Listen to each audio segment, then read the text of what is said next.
ఇస్తారు సచివాలయంలోనా? పోతావా పోలే వాటికి?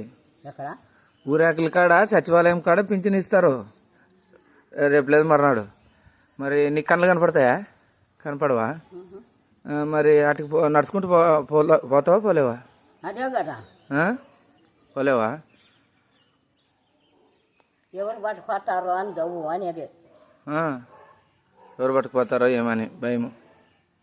నువ్వా పింఛను అట్లా పట్టుకోవాలి. ఎవరు పింఛన్ ఇచ్చేవాళ్ళు? వాలంటీర్లు లేరు ఇప్పుడు.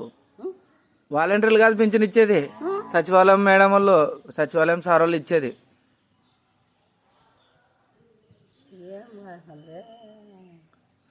ఇంటింటికి బాగుందా? బాగున్నాయి ఇంటింటికి ఇచ్చేది. ఏమవుతుంది ఇంకా అటుకు పోతే నడుచుకుంటూ పోవాలి మరి మామూలు. ఇంకా అప్పట్లో లెక్క కనపడు కూడా కనపడవు.